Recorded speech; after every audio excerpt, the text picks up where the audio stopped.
நீங்க தான் பணத்தை பத்தி பேசிட்டு இருக்கீங்க, ஆனா அவர் படத்தை பத்தி தான் யோசிச்சுக்கிட்டு இருக்காரு.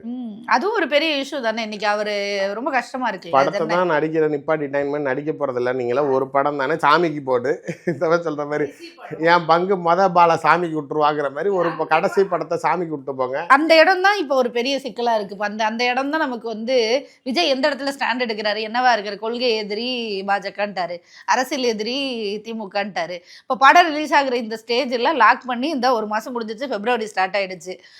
இப்போ இவ்வளோ நாள் ஒரு படத்தை எதுக்கு இப்படி பிடிச்சி வைக்கணும் அப்படின்னா, அங்கே அண்டர் டீலிங் ஏதாவது நடந்துட்டு இருக்கா, இல்லை மொத்தமாகவே வந்து பிஜேபி வந்து லாக் பண்ணி தான் வச்சிருக்காங்களா விஜய அப்படின்றது ஒன்று இருக்குல்ல. அடி பண்ணிச்சுட்டாரா பிஜேபி கிட்ட? இல்லை, இன்னும் அடி சரியா உழுவல, அதனால இன்னும் முழுசா உழுவல. அடி உளுந்ததுக்கு வழி எப்படி தெரிஞ்சதுன்னு பார்த்தீங்களா? இப்போ நீங்கள் சொன்ன மாதிரி தாவேகா வர்சஸ் திமுகன்னது இப்போ மூணாவதா பிஜேபி மற்றும் பலர்னு ஒன்று கொண்டாந்துருச்சு பார்த்தீங்களா, அடிச்ச அடி.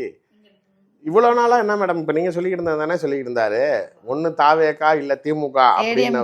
இதுலேயே கிடையாது, பாயிண்ட்லேயே கிடையாது. இப்பயும் ஏடிஎம்கே சப்ரஸ் பண்ணுறாரு. நாம் தமிழர் கட்சி 4 முனை போட்டிங்கிறீங்களே, அதெல்லாம் கிடையாது, நாம் தமிழரை தூக்கி எறிகிறாரு. ஆனால் இப்போ புதுசாக ஒன்று வந்திருக்குது. அது எப்படி வந்துச்சு?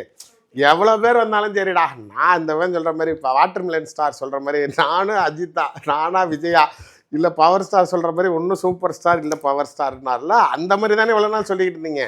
இப்போ திடீர்னு எப்படி பாஸ் இந்த மாதிரி சொல்கிற மாதிரி அடி, அது வேறு டிபார்ட்மெண்ட் அப்படிங்குவாங்கல்ல, அது வலிக்கிறது தான் செய்யுது. அவங்க வந்து இன்னும் அடிக்க ஆரம்பிக்கல.